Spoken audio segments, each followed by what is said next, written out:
Mike the Troop Jackson here, Daniel Cormier. We're at Paradigm Training Center where we just completed your wrestling seminar. How do you feel about, the turnout and the knowledge that the attendance picked up today? I thought it was great, man. I thought those guys were real focused. I thought they worked hard, and I thought it was a good turnout. I didn't know what to expect, in Texas, but I thought it was a good turnout. This is a beautiful gym, well ran, and I thought the guys did great. You're the wrestling coach at AKA. How often are you going out doing seminars and passing on your knowledge?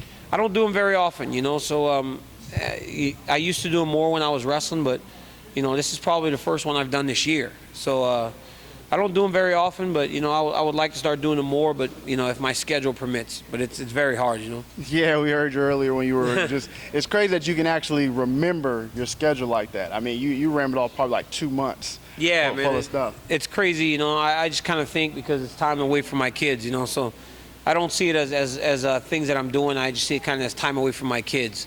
So it sucks, but you know what? It's part of the job, and it's what I have to do to provide for them. Definitely. You're actually in Houston for UFC 166. You compete against Big Country Roy Nelson. I remember speaking to you briefly at Media Day, and one of the big things was your wrestling and him being able to possibly take you down, and you obviously shut that down fairly quickly, even before the fight. During the fight, was that maybe a concern going through your head? Was, you would touch him up a little bit and he would possibly go for the shot? No. I was comfortable, man. I felt sharp. I was on point. I thought my stuff was pretty good, and I was comfortable every second in that fight. I'm very confident in my wrestling. I've spent a lifetime attaining this skill, and I don't worry about that when I get in the cage. At any point, because I know you hit him with some solid shots, Big Country, hard to finish. Yeah. Did you think at any moment in the fight that you were going to be able to finish him? I thought I had him hurt with that knee in the first round in the stomach, and then I ended up kneeing him low like a dummy, so he ended up getting the break. I thought that hurt him a little bit, and I hit him with a front kick in the second or third round that I thought hurt him pretty good. But you know what, man? He has his ability to recover is second to none, and hats off to Big Country for a great fight. We know one of the issues going into the fight was beard, also the beard gate, so to speak. Do you feel that, the beard gives him a little cushion, or what was the main issue about the beard? I was just really messing with Roy, man. I was a little gamesmanship before the fight, anything to try and swing the things in my odds.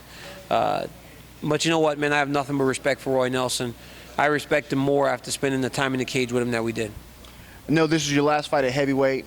You're going down to 205. Where do you feel that you fall through the lines of all the 205 contenders? I think I'm right up there, man. At least I should be. My resume speaks for itself. I've done some good things in MMA so far, and I feel like I should be in a very important fight right away, and a fight that may potentially give me a title shot. Yeah, I was about to say, how many fights do you feel that you're away from a title? If not right away, one. I don't want to be fighting 3 times to get a championship fight. Definitely. Anyone in particular in the 205 division that you would like to face? No, I just want somebody that's going to get me closer to a championship. It doesn't matter who it is. Daniel Cormier, congratulations on your win. Thank you for coming to Houston. I appreciate it.